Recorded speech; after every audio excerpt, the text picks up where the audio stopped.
Hace unas semanas disfrutábamos de la X-H1 durante unos minutos en la presentación de esta cámara en Madrid. Pues bien, en esta ocasión tenemos esta unidad de X-H1 y la vamos a tener algo más que un ratito. ¿Qué buscamos con esta prueba?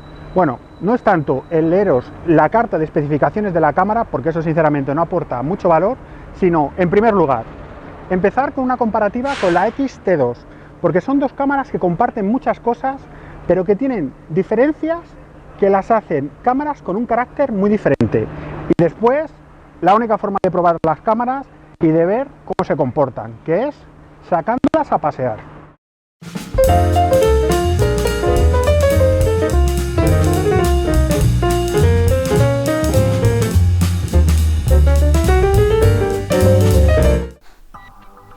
Esta nueva Fujifilm X-H1 pasa a ser la cámara más avanzada de la montura X, relevando de este puesto a la X-T2. Exteriormente es una cámara que tiene algunas diferencias con la X-T2. La más notable es la de la pantalla superior, en la que podemos ver parámetros de la propia cámara. Pero atendiendo a la disposición general de los mandos, podríamos decir que esta X-H1 no es sino una X-T2 algo más grande. A nivel interno comparte con la X-T2 el procesador APS-C de 24,2 megapíxeles. Eso sí, el de la X-H1 incluye un interesante estabilizador de 5 ejes. Continuando con lo ya visto en la X-E3, esta X-H1 hace mucho hincapié en su pantalla táctil y en las funciones de esta. A lo largo de este vídeo veremos cómo estas funciones van mucho más allá de la selección del punto de enfoque o del propio disparo. Respecto al sistema de enfoque como tal, es en esencia el mismo que el de la X-T2. Respecto a la ráfaga, esta puede ser de 8, 11 o 14 fotogramas por segundo, dependiendo si utilizamos la cámara, el grip o el obturador electrónico. Además de las tradicionales simulaciones de película de todas las Fujifilm, esta X-H1 incluye el nuevo modo Eterna, que también se puede utilizar en la función de foto. Como siempre, se incluye la posibilidad de disparar en JPG, en RAW y en RAW con compresión sin pérdida. A excepción del tamaño, todo lo que hemos visto hasta ahora no parece justificar del todo que esta nueva X-H1 se diferencie tanto de una X-T2, tanto como para dar lugar a una nueva línea.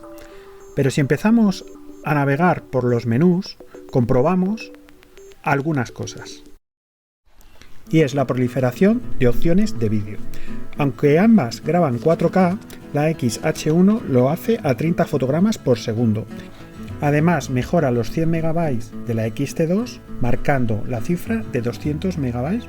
Otro aspecto a tener en cuenta es la cantidad de tiempo que cada una puede grabar. Aquí el gran disipador interno de la X-H1 va a tener mucho que ver. En 4K la X-H1 graba hasta 15 minutos por los 10 de la X-T2 y en Full HD 20 por los 15 de la X-T2. Como podéis ver mientras navegamos por los menús, las posibilidades en cuanto a vídeo por opciones de esta X-H1 son muy amplias, incluyendo opciones tan útiles como la inclusión del código de tiempo. Y ahora llega el momento de sacar a pasear esta X-H1. Bueno, pues como habéis podido ver existen bastantes más diferencias de las que a priori podríamos pensar entre la X-T2 y la X-H1. Básicamente estas diferencias se pueden agrupar en tres grupos o conjuntos. Por un lado, las referentes a vídeo, estas no nos pillan de sorpresa puesto que la X-H1 es una cámara muy orientada a esta función. Las propias de la construcción, que tienen carácter más físico, el aumento de tamaño, la empuñadura, y las del sensor y su estabilización de 5 ejes. Para probar todo esto, hemos decidido montar este objetivo, el 16-55 2.8, un objetivo que es realmente bueno y que el único punto negativo que podríamos considerar es el hecho de que no tenga estabilización. Para ello decidimos grabar un par de cortos con y sin estabilización. En todos ellos está grabado a 55 milímetros y a mano, es decir, no se utiliza trípode ni ningún otro soporte. Por eso, como tal, los planos no son exactamente iguales.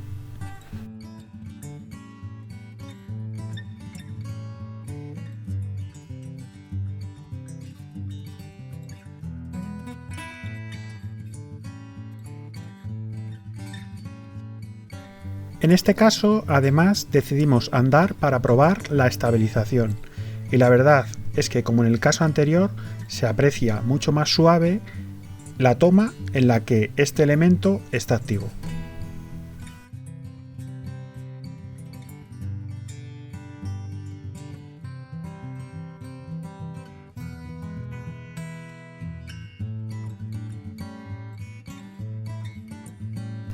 Como hemos visto anteriormente, esta XH1 sigue el camino de la XE3, dando mucha importancia a su pantalla táctil.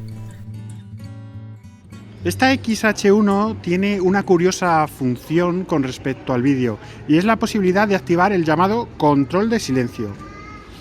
Si elegimos que sí, lo que ocurre es que los diales ya no actúan. Fijaros en el valor de la ISO, que está aquí, y como a pesar de que yo gire, ya no actúa. Esto es para que tengas que manejar de forma directa todo desde la pantalla. Otra interesante función de esta XH1 orientado al vídeo es la siguiente, la que se refiere al rango dinámico. Mirad lo que pasa cuando muevo el dial de la cámara y lo pongo en modo de vídeo. Si volvemos al menú, puedo aumentar ese rango dinámico hasta el 400%. Y ahora vamos a dar una vuelta por el mercado de San Miguel, aprovechando que lo tenemos aquí cerquita.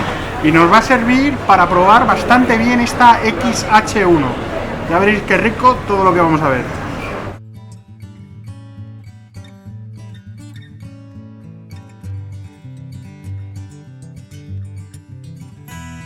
Como veíamos anteriormente, esta XH1, además del modo F-Log, incluye una simulación de película llamada Eternia. Para ver las diferencias hemos decidido grabar 3 clips a mano y a 55 mm con estabilizador. Este que estáis viendo en modo Belvia, con los ajustes específicos a 0. El siguiente en modo Eternia, el nuevo modo de simulación de película, que también se puede utilizar para la función de fotografía. Y por último, un clip grabado con la simulación de película estándar y, como siempre, los microajustes o los ajustes específicos a 0. Bueno, hay varias cosas que me están llamando la atención de esta XH1. Hay una en concreto muy curiosa, y es el hecho de que cuando estoy grabando vídeo y hay una diferencia muy grande de luces, la transición entre unas y otras, la cámara la hace como a saltitos. Os voy a poner un par de ejemplos. Como veis, los saltos a los que me refería, con los que la cámara va adaptándose a las diferentes condiciones de luz, se ven claramente.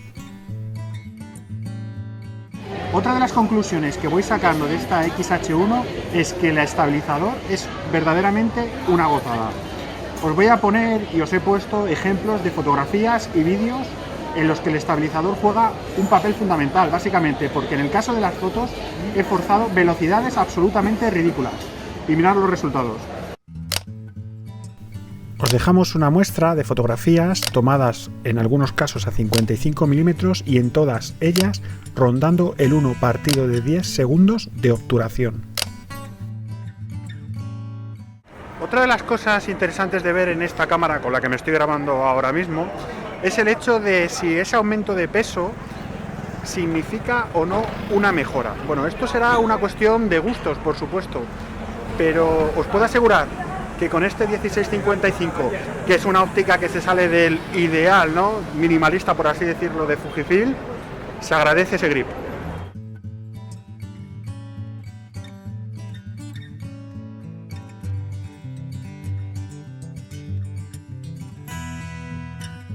Hemos visto las cualidades de varias de las opciones de vídeo y del sensor estabilizado de esta XH1. Ahora os quiero comentar un par de aspectos que son meramente de gusto personal. El primero de ellos es la sensibilidad del disparador, del botón de disparo.